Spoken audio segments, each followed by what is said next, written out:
Miss PAODAM ing tabiri basingbu ahan bamaktada taramna okche bakalena namaiteng kunje soina kurumjari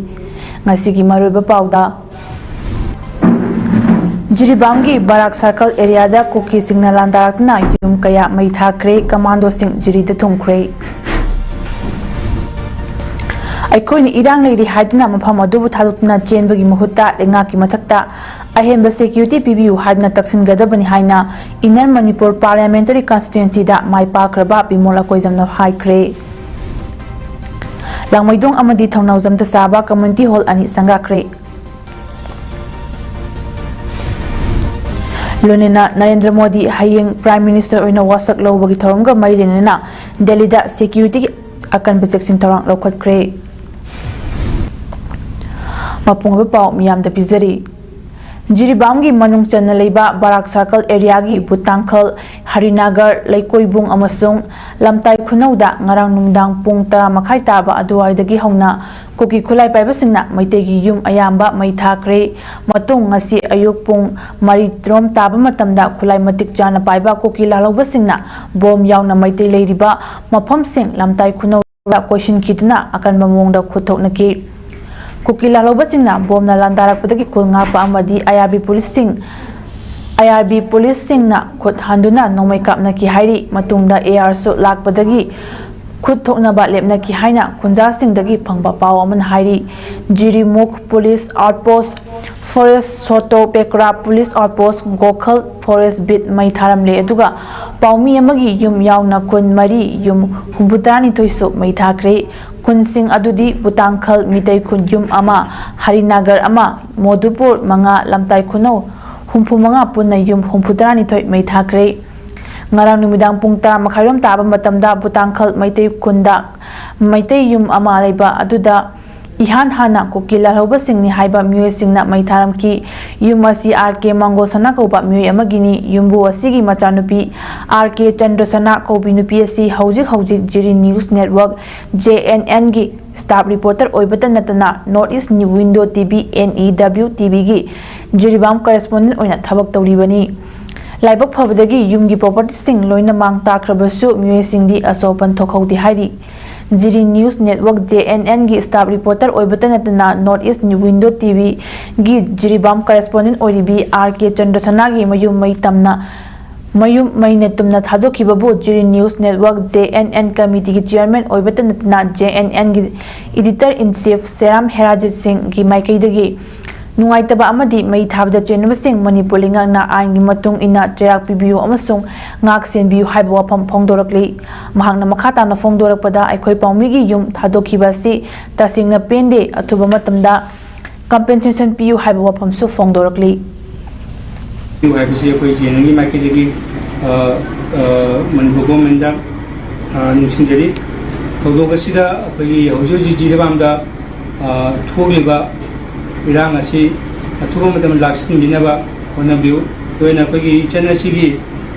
tumna chakraba agi yum asida koi Manipur government na mateng pangminaba koi jenangi makidagi government bumien chingsidari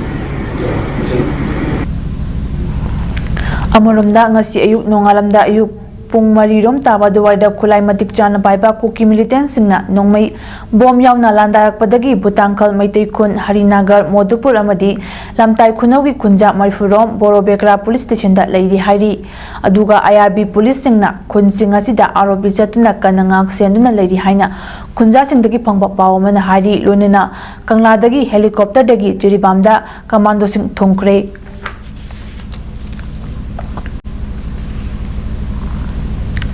Lok Sabha election gi fall laukthokraba hek matungda koki narco terrorist singna Manipur dagi maitei singbo hatpa tupagi thabak amuk haurakle tha sigi hokhiba June 3 ta S Sharat Kumar bu faraga mangakna hatkhaba tungda khutlai paiba koki militant singna Jiribam district ki manungda leiriba maitei gi khol singi yum sing mai thaduna maitei sing makoi gi khol dagi chatkina ba landarakle loinena laisang amadi laifam sing phawba mai tharakle ningthijana plan tawba mongda Barak Turel da hida laklaga koki militant singna Manipur police Jiribam dasu attack tawkle orekli batam thiraba piba masina malajiraba miyoi kayagi lanthom amadi punsida achauba singnaba ama oibana maitei khunja sing koki militant singdagi मखोई मसा ngakthokjanaba thorang lakhotpa tabani Jiribam area da Kuki narco terrorist singna chatharakliba thawong sing asibu condemn tawba oina Jiribam district total shutdown laukthokle emergency medical amadi dharmagi oiba thabak thawong singdadi shutdown asina konchiloi haina maitei lanmi Jiribam unit ki chair amada hairi chair adna makhata adna kariguma Kuki militant singna makhata na attack sing chatharaklabadi village volunteers singi maikidagi akan bamongda khuthangani haina so makhatari Hojik Jiribam ki leiriba phibam masi yengsinbinaba Manipur Chief Minister N Biren Singh lakpinaba haina All Jiribam United Club Association Azuka ki President Mai Paksana ngasi ayuk pung 8 taba matamda Babuparada leba All Jiribam United Club Association Azuka ki office ta Paomigi Singh unaba amada phongdokhibani mahakna makhata na haikibada Jiribam da megi ahum lisingani kulhumdoi dagi thodok masa ani natana asuk kuiba matamasi phauba thodok tholaktraga handak lisingani kunmarigi me amadi jun tha dagi misi mina yarakpa aduga handak nomani sigi manungda yamna pamdaba thodok tholakpa bekra maikaida yum mai thaba mpham khuding safety oide haidana relief camp ta leiduna leiriba phibamasi hena khudakta State Force Jiribam manung thungna marangkaina amadi Central Force sing marangkaina khudakta deploy taunaba haiduna ngasi DC Jiribam khuthangda Manipur Chief Minister da memorandum ama pisilagani haina phongdoki mahakna makha taraduna haikibada nahandagi bar circle amadi Jiri manungda leiba yum singdagi chentorakpa miyoi singbo financial support tawbiyu haina phongdoki Nasiki pau infam aduda Jiribam da leiba apunba Jiribam Mairapaibi AJMP MSF District Community All Manipur Union Association Amoba All Jiribam United Club Association Azuka ge luchingba sing saruk yakhi Barak Circle dagi aduga jiri gi manungda leiba mafam khara singdagi akoi jiri gi khara safe side ena lawriba maiwon sida chenthoraiba akoi chingdong laikai primary school da morung dagi akoi nupi angang cham gi yakhai mathakta leire aduga begagi circle dagi chenthorpa nupi angang mayamana sport complex da chani gi mathakta leiri bese masi hoji pawda disi Apunba India ki manung leiba Manipur ki miyambo foreigner singna shanga hatpadawna halaklaba phawda tumine yengduna leifam thokte athubada India lengakna warishin purakadabani Manipur lengakna su longmi sinmi singbu ngakpi senbigadabani nomugi chara talamba sinmi singda thabaki mahutta khulai oina pibiro hairak haininga leiti haina United Labour Organization Manipur Organization Secretary Sumanta Thoksam na phongdorakli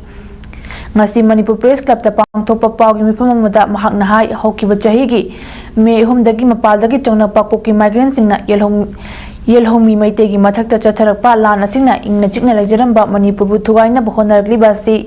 yelhomi koina kanglu furup khadna akanba mongda condemn tawi chahi ama hilaklaba lan asina lomi sinmi nomagi chara tanjari besingbo thamoi sokhale Kuki maitegi Lana sida atamnana longmi sinmi singda khut thaba haibasi Manipur gi lairaba miyambu singnabani longmi sinmi singda khut thaba khutakta lepkadabani kariguma makhata na chatharaklabadi longmi sinmi singda thabaki mahutta khulai oina piyo hayak loi hainingai leite thokliba lana si athubada loisinba pami loinena tongan ba sector singda thabak sudna nomagi chara taliba organization asigi longmi sinmi singna mikupna hom singna sintha pangthokpina ba chection wa thamki Magna Makata Duna Maikei Maridagi drug Karbatova Masatagi Kanba Mue Signal Lairaba Lebak Asida Ipai Puna Tambiramba Lam Pauba Mungani Haina Chatarapa Lan Asi British Colonial Lengak Adu Maka Samtarakpani Haina Lawi Asigumba Manipugi Apunbagi Saktamda Singnarakli Basi Ekoi Miam Kamina Bagi Tanja Asida Ekoi Miam Puna Lemina Duna Tengamina Si Haiki Gilan Asi Lucian Pami Atubuda Loina Tongan sector singa thabak sudra zara taliba United Labour Organization Manipur gi longmi singi singbu nikup na hom singna sintha pangthok pinaba section wa thamjani maitei mari digi drug karbar tawba masagi dakhanba miyoi singna leiba lebak sida ipai puna thambiramba lam phawba mungani haibani mongda sathar pasi British ki colonial lengakta makha sathar pani haini logi Manipur thokliba irang asi hena chauthoknaba chep tharibasing amadi aranba pau kya sandokna miyam wasawa pokhanbagi thabak tawbiganu haina Indian Manipur Parliamentary Constituency gi MP elect Dr. Angomcha Bimol Akoijamna apel tarakli ngasi kaisam thongda leiba mahaki yumda pangthokiba pawi mifam amada wafam ase fongdok aduna Bimol hai Manipur da hokiba chahigi me humdagi hoduna ngasi pawba Chatharakli balana sibu hena chauthoknaba hotnabada chingchep thariba miyosing aikoina khangdokpo mathau tai masida natana irang asibu hena chauthoknaba aranba pau kaya miyamda phangaliba social media singnasu asigumba thabak asi tawbiganu irang thokpa mafamda leiriba minority group ki miyosing bo mafam adudagi thangdok thangjin tawbagi mahota mafam aduda ahemba security ki section thorang lo Tawduna thanamba thoklabadi irang asi khara makhadi nemtharamba yabani aikoina irang leidi haidna mafam adubu thatukna chenbagi mahutta lenga ki mathakta ahemba security PBU haidna taksin gadabani lonena irang asi hena chauthoknaba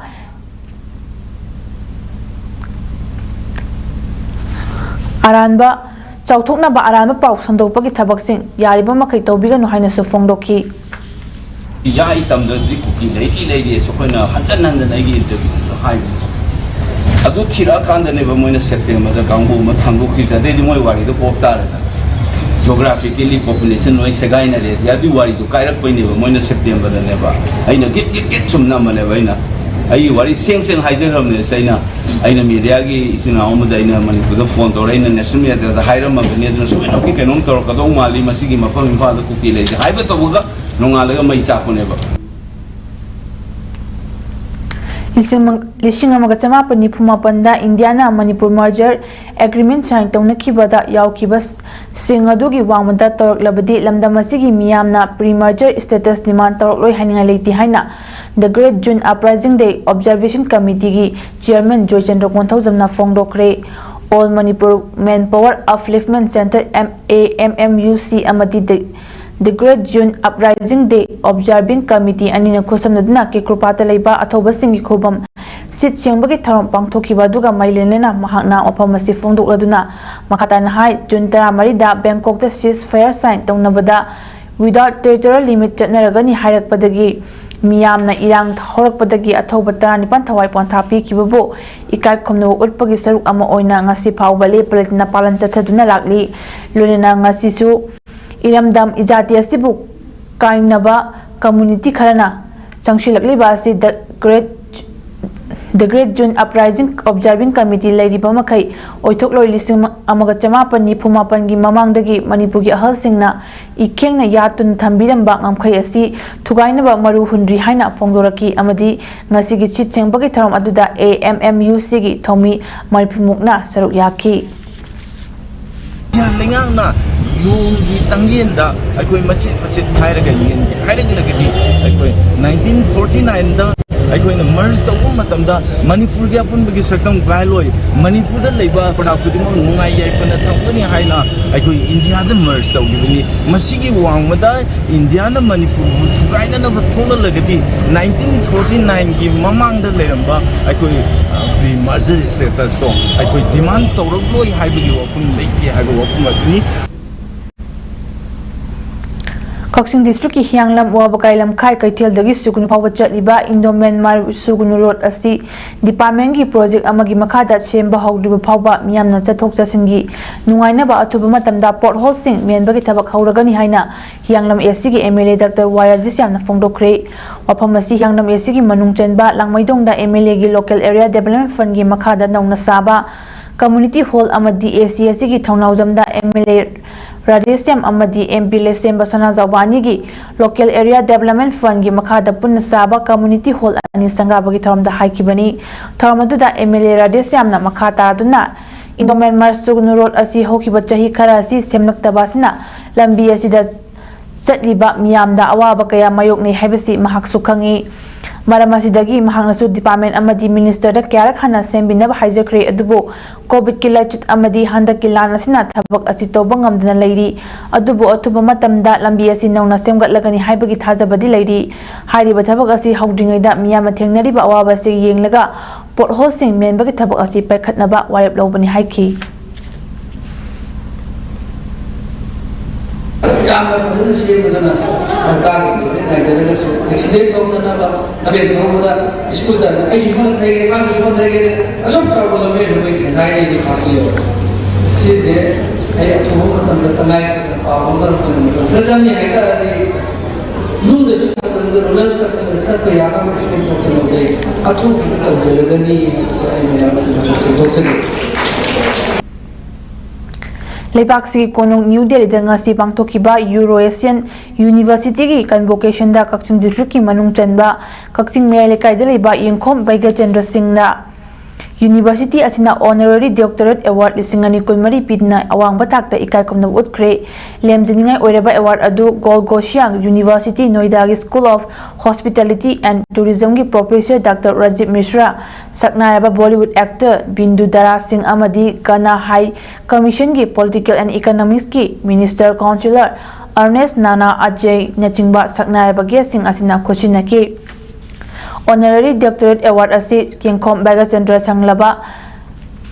Yengkhom Baigachandra na sanglaba chahi kuntharo masida miyam yaifana ba pangthorakhiba social work sing adubu sakhangladuna University asina ngasi ayuk New Delhi da leiba Sarovar Portico da pangthokhiba University asi convocation da ikai khunaba si utkibani Yengkhom Baigachandra kumjali singa magatamapan humfugi Mars amada leikidraba Yengkhom amuyema sing amadi mayanglambam ningol Yengkhom Mani Devi Anigi Macha Mangagi Manungda Ihan Hanba Oina Kaching Mayai Lekai-da Taibang Khongdaraki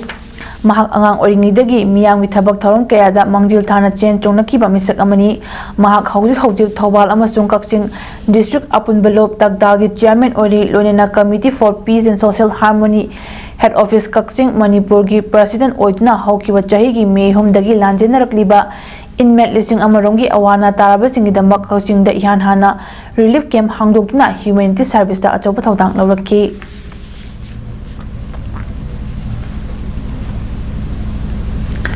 Ministry of Women and Child Development Government of India New Delhi ne sponsor tawduna Integrated Child Protection Scheme ICPS ki makhada Bisnupur District ki Kumbitera Khongda hangliba Brightway Children Home da leriba school tamliba mahairo singda MLA S Premchandra ngasi school bag sing yenthokre home asigi nupa macha amadi nupi macha singi tongan ba children home ani da leriba mahairo asing aduda UNICEF ki Corporate Social Responsibility CSR program of Oil India ki makhada MLA S Premchandra amadi mahakeluinabi SBMna home aduda chatuna home aduda leiriba mahairoi khuding makta school bag ka loinaba educational desk yaw problem sing yentoki MLA S Premchandra na phongdoki bada haujiki matamda lairik tamle pass tawri haiba khaktana yadre competitive age ki matamni maramasina horakliba mahairoi singna maruina home sida leiriba mahairoi singna lairik laisu thawai yauna tamduna ningthina haina bhotna duna tungda afaba mi amamam oina bhotna si haina pawtak sing piba galunana mahaki maikidagi makhata na home da leriba angang sing aduda track suit amadi sport item kharasu pigani haina lauktoki thamadu da MLA S Premchandra mahaki loinabi SEBMA Torbung Gram Panchayat Wangutera Khong Gram Panchayat ki administrative committee ki chairman sing CH Chanahanbi P Balesol ward member sing home aduda leriba staff sing amadi MLA Education Cell ki maroiba miyoi sing kaya susaruk yaki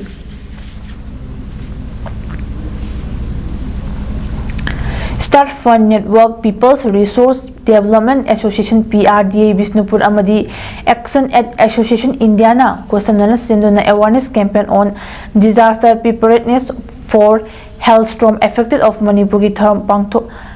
Thauram Panthoibi Lampak Naurim Village Tangasi Pangthokre Thamaduda PRDA ki Secretary Longzam Suranjoy Environmentalist Salam Rajesh PRDA ki District Coordinator Soibam Bobby PRDA ki Health Councillor Vidyapati Wangkem Project Coordinator Melbert Arambamna Athoiba Mithunglen Singh amadi wangang loising oina saruk yaki Longzam Suranjoy na phongloki bada handak nong nungsit akan belen achauba yauna tadna ising ichaugi awaba mayok nei lanthum kaya mangta I masi matungda amuk thokna ba chekshin hauna ba amadi tawhoba yaba thabak sing tahongna bagi pandam da tharom si pangthokpani protect tawbani amasung awabis de ngakthokadagi habdi matangda akoina akhang hising loina training piraga planning ama semaga tungda tholkadaba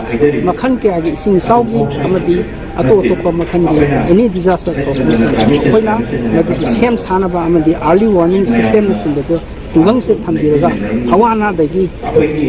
ꯀꯟꯅꯕ ꯑꯩꯈꯣꯏ ꯉꯁꯤꯒꯤ ꯂꯩꯔꯤꯕ awareness ꯄ꯭ꯔꯣꯒ꯭ꯔꯥꯝꯁꯤ ꯄꯥꯡꯊꯣꯛꯆꯩ Manipur lengakna war on drug ki akanba campaign chacharabasu nomakangdana ising isagum drug zaba yonba Manipur masing hengalakli haina kurai konsam nekai apunba nupilok ki member nongthombam radamani na fongdorakli wafam masing asi kurai konsam nekai apunba nupilok na matam sangadagi chacharakpa nisa thingbagi khongjang amaga mailina chathakhiba drive amada fagatlaba using fagalaba drug sing niya mangda maithadna mahan khiba thodo aduga mailina fongdokhibani Radaman hai Manipur thokliba irang asina miam kham thengna wanaringe chek asida mayai kaban nisa sizinaduna nupi angangda ot nebagi thawong asi yaningde amadi nisa yolba miyoi singnasu athuba matamda lamdam asigi khanbiduna nisa yonbagi thabak tokpiyu ngasi hayeng kari thokani tambang ngamdinge asida nisana amuk lamdam asibu manghanna sinbiganu nisana mami samlaklaba khunai ama oiraklaba matam asida Nupilop kyana Manipur dagi drug marufang na mutat na bachang silakliba khongjang asida Manipur gi miyamnasu angama mateng pangbiu nisana maram oidna thokhaningdaba thawdok kaya ama thokhalle amadi Manipur lengakna changsilakliba war on drug ki wahan thok nomogi mami samlakle lengakna nakal amaromda nisa thingle nakal amaromda na nomogi ising ichagum nisa chaba yonbagi thabak kan khalakliba si lengakna ahenba miing changbiduna lamdama sidagi meyai ka nisa marufangna mutat na bhona biu han dorakle aduna maruina asigi drug phaliba ase amutangdi akhona dai myam changdana mase takimino si aduga makoina lauriba mafam asisu kulito kairam muslim khabai soida gini hai jeko loina lairi masigi sachi sabo loina lairi aduba matamda drug asi yomba topiduna ona biu kali matok tabata ragadi masida phangba chaira ko na sana yana lomjagadabani haina media gi thongda haije Registrar of Cooperative Society ki officers ng thabak tawbuda puktil singdaba kaya yauri haina Manipur State Cooperative Bank Limited ki board member oiriba ke manihana maral sirakpagalonena mahak MSCB ki board member oibadagi amadi tongan ba form singdagi thadok lagani haina fongdorakli Kukishing district ki sangmaijing khunawda pangthokpa Paomigi unaba amada manihana makhata aduna National Cooperative Development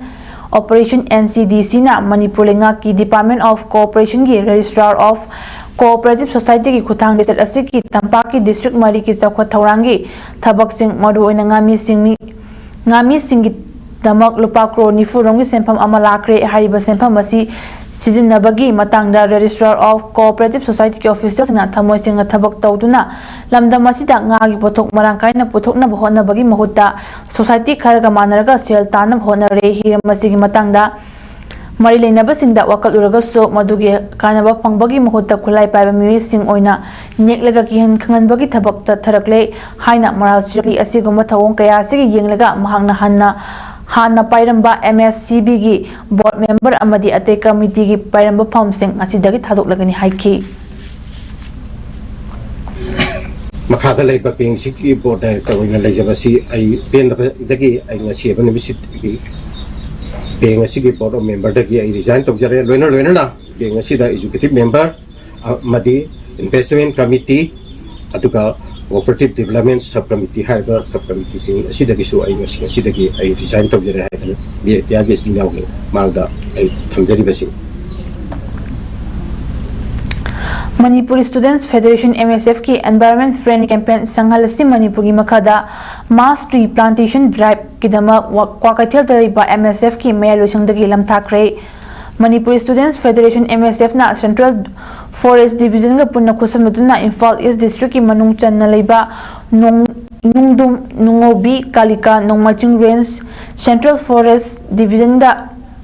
chathagadaba thawamasigi mangona pangthokpa lamthabagi thawamga mailena MSF ki President Hizam Roshan hai thawamasi tongi mirolgi damak akoibagi phibam kadina thamnabagi wakalonda ucha thabagi khongjanga si changsilakpani mahakna hai loiba naidi hairiba pak charaba taibang pana sida miyobai khoina yumni haina kaujagi haibada khoina ngasi khundariba male masinatna atai leite adubo miyobai khoina khangna natraga khangdana chathaba thawong kayana male masida akan bachaiting kaya ma piri masina mahausa ki khal kaihanduna ka hena sahanba ingba atemba matamda ka hena nong suduna ising izok thokpa amaramdana nong sudabana maram oiraga ikang thopa kum kaya ekoina uba pangle chahi amada u pambi makhal lising kunthra nongmada humphutara mari amadi malem limaidagi mut khiduna akiba mong am oirakle mamangagi ipai pusingna miyeba amagi thawai panba jiba singa mahausa ga amata oina punchinduna hingbagi liklam sembiramni basumna aikoina su nohonana malem amadi akoibagi phibam ngak senduna hanadagi chatharakliba liklam kaidana bhonasi phongdokhi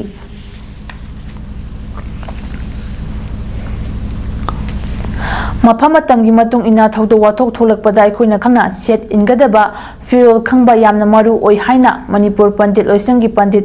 Ngarianbam khombana phongdokre wapam masinga si Kansipur leiba National Research Center da umang lai lefam na Yaokhre lop ULYOK amadi inat Yaokhre lop EYL na punna senduna aikoki inat masak khangmina si haiba hiramda pangthokiba khana nainabagi tharamaduga mailena phongdokhibani tharamaduda apunba Manipur huyelang lalong loop ki president Okram Mangle Mitei Lawyers for Human Rights Manipur ki executive director Maisnam Korohan Beluang ina Yaokhre loop ki president Pukrambam Pibarel umanglai reformland Yaokhre loop ki president Senjam Awang bana atul mitung lensing oiki Komban hai lamdam asi ki setliba illiba firol sing asi pangset ta setbagi mami chaung tarakli leimaning thau haktaktagi thak wangna thambiramba khangna sijinaramba singbo amuk na hongnana miyamda khanghanba yamna mathau tai mafam matamgi matung ina firol sing asi setpa inba yamna changi anoba mawongda semdoklabasu hana leiramba fajagadaba chanagadaba mawongda semduna setpa inba mathau tai mina yengningadaba mawongda sem sagadabani yengbada nungairoidaba firol singdi sembidanaba miyamda khanghanbaga lona mamangagi fajababu Fazaba mawongbo mamanghandana madudagi hena fazaba mawongda puraknaba honaminasi aikogi inaki firol singbu yokhatuna thamba mathau tai haiba wafam phongdokhi Hana lerami upuda sumnam chalaga thamje haiba nasate hana lerama posi hena fazaba mawongda puraknaba igi sijinaba mawongdo adusu fajahanaba promote tawnaba adugi pandamdudani akoina si sumaina thiroi thingam adik sinariba hana lerama mayam chitagi hongai mayam se sida kari tawsige haina hana nainabagi kano rumom khak ye hawraiba naharon singse Record oina ahum subatam dan Narendra Modi ki Prime Minister oina wasak lawnaba sem saiba hayengi thoromgi demak Delhi da ngak sembagi thabak kangkat Thungkhre grand ceremony aituda saruk yaba lakadoriba world leaders sing damakta su special arrangement tawri Rashtrapati Bhavan da Narendra Modi ga lunena mahaki anoba cabinet minister sing su wasak lawbani Jawaharlal Nehru ki matungda thangna tam ahumlak Prime Minister oiba Narendra Modi na ahanba oigadawri President Draupadi Murmu na wasak lawnabagi thorom pangthokadori mafam Rashtrapati Bhavan da 3-layer security ki thabak lakhatkre Delhi Police ki Swet amasung NSG ki commando na security oina kanangak seli drone paragliders remotely pilot aircraft amasung hot air balloons na chingba aerial platform sijinaba thingduna Delhi no fly zone ohele wasak bagi tharomduda Nepal Bhutan Sri Lanka Mauritius Seychelles Maldives amasung Bangladesh ki lusingbasing saruk yagani hairi Congress Party ki highest executive forum extended Congress working committee na Rahul Gandhi bu Lok Sabha da leader of opposition oina yetnaba leitina khanbagi resolution ama pass tawkhre meeting aduda wayanar amasung Rebareli dagi karaklaba Rahul Gandhi na haikibada opposition ki leader oibagi wafam adugi matangda khankigani Congress President Malik Arjun Kharge nadi haikibada CWC na warep lawkhrabadina famadu Rahul Gandhi na lawfam thoi meeting aduda saruk yakiba punamaksu yetnabaletina Rahul Gandhi na opposition ki leader oigadabani haibagi mot pinaki wafam asi CWC meeting gi matungda Congress General Secretary KC Benugopal na phongdokhibani magna makhata haikibada handaki election da Congress na burning issue sing thabak phangdabagi pochagi mamal hengatbagi nupi singi wafam agnibir amasung social justice ki pukhatki haiba wafam sing asi parliament manungda hena kanna pukhatna makha chathnaba hotnagani ꯃꯁꯤꯒꯤ ꯃꯇꯥꯡꯗ ꯂꯣꯛ ꯁꯚꯥꯗ campaign ꯇꯧꯕꯗ ꯈ꯭ꯋꯥꯏꯗꯒꯤ ꯃꯇꯤꯛ ꯆꯥꯕ ꯃꯤꯑꯣꯏꯗꯤ Rahul ꯒꯥꯟꯙꯤꯅꯤ ꯀꯟꯁꯇꯤꯇ꯭ꯌꯨꯁꯟꯕꯨ protect ꯇꯧꯕꯗ ꯁ꯭ꯇꯔꯣꯡꯒꯔ ꯑꯦꯟड ꯚꯤꯖꯤꯂꯦꯟ ꯑꯣꯄꯣꯖꯤꯁꯟꯒꯤ ꯃꯊꯧ ꯇꯧꯕꯗ ꯔꯥꯍꯨꯜ ꯒꯥꯟꯙꯤꯅ ꯑꯣꯄꯣꯖꯤꯁꯟꯒꯤ ꯂꯤꯗꯔ ꯑꯣꯏꯅ ꯊꯦꯡꯅꯕ ꯐꯒꯅꯤ ꯀꯟꯁꯇꯤꯇ꯭ꯌꯨꯁꯟꯕꯨ ꯄ꯭ꯔꯣꯇꯦꯛ ꯇꯧꯕ ꯄꯥꯝꯕꯁꯤꯡꯅꯁꯨ ꯔꯥꯍꯨꯜ ꯒꯥꯟꯙꯤꯅ ꯑꯣꯄꯣꯖꯤꯁꯟꯒꯤ ꯂꯤꯗꯔ ꯑꯣꯏꯕꯒꯤ ꯃꯈꯥꯗ ꯆꯪꯁꯤꯟꯕꯗ ꯁꯦꯞ ꯑꯣꯏꯒꯅꯤ ꯍꯥꯏꯈꯤ ꯑꯔꯣꯏꯕꯗ ꯃꯔꯨꯑꯣꯏꯕ ꯄꯥꯎ ꯑꯃꯨꯛ ꯍꯟꯅ ꯖꯤꯔꯤꯕꯥꯝꯒꯤ ꯕꯥꯔꯥꯛ ꯁꯥꯔꯀꯜ ꯑꯦꯔꯤꯌꯥꯗ ꯀꯨꯀꯤꯁꯤꯡꯅ ꯂꯥꯟꯗꯥꯔꯛꯇꯨꯅ ꯌꯨꯝ ꯀꯌꯥ ꯃꯩ ꯊꯥꯈ꯭ꯔꯦ ꯀꯃꯥꯟꯗꯣꯁꯤꯡ ꯖꯤꯔꯤꯗ ꯊꯨꯡꯈ꯭ꯔꯦ ꯑꯩꯈꯣꯏꯅ ꯏꯔꯥꯡ ꯂꯩꯔꯤ ꯍꯥꯏꯗꯨꯅ ꯃꯐꯝ ꯑꯗꯨꯕꯨ ꯊꯥꯗꯣꯛꯇꯨꯅ ꯆꯦꯟꯕꯒꯤ ꯃꯍꯨꯠꯇ ꯂꯩꯉꯥꯛꯀꯤ ꯃꯊꯛꯇ ꯑꯍꯦꯟꯕ ꯁꯦꯀ꯭ꯌꯨꯔꯤꯇꯤ ꯄꯤꯕꯤꯌꯨ ꯍꯥꯏꯗꯨꯅ ꯇꯛꯁꯤꯟꯒꯗꯕꯅꯤ ꯍꯥꯏꯅ ꯏꯟꯅꯔ ꯃꯅꯤꯄꯨꯔ ꯄꯥꯔꯂꯤꯌꯥꯃꯦꯟꯇꯔꯤ ꯀꯟꯁꯇꯤꯇ꯭ꯌꯨꯟꯁꯤꯗ ꯃꯥꯏ ꯄꯥꯛꯈ꯭ꯔꯕ ꯕꯤꯃꯣꯜ ꯑꯀꯣꯏꯖꯝꯅ ꯍꯥꯏꯈ꯭ꯔꯦ ꯂꯥꯡꯃꯩꯗꯣꯡ ꯑꯃꯗꯤ ꯊꯧꯅꯥꯎꯖꯝꯗ ꯁꯥꯕ ꯀꯝꯃ꯭ꯌꯨꯅꯤꯇꯤ ꯍꯣꯜ 2 ꯁꯪꯒꯥꯈ꯭ꯔꯦ ꯂꯣꯏꯅꯅ ꯅꯔꯦꯟꯗ꯭र ꯃꯣꯗꯤ ꯍꯌꯦꯡ ꯄ꯭ꯔꯥꯏꯝ ꯃꯤꯅꯤꯁꯇꯔ ꯑꯣꯏꯅ ꯋꯥꯁꯛ ꯂꯧꯕꯒꯤ ꯊꯧꯔꯝꯒ ꯃꯔꯤ ꯂꯩꯅꯅ ꯗꯦꯜꯂꯤꯗ ꯁꯦꯀ꯭ꯌꯨꯔꯤꯇꯤꯒꯤ ꯑꯀꯟꯕ ꯆꯦꯛꯁꯤꯟ ꯊꯧꯔꯥꯡ ꯂꯧꯈꯠꯈ꯭ꯔꯦ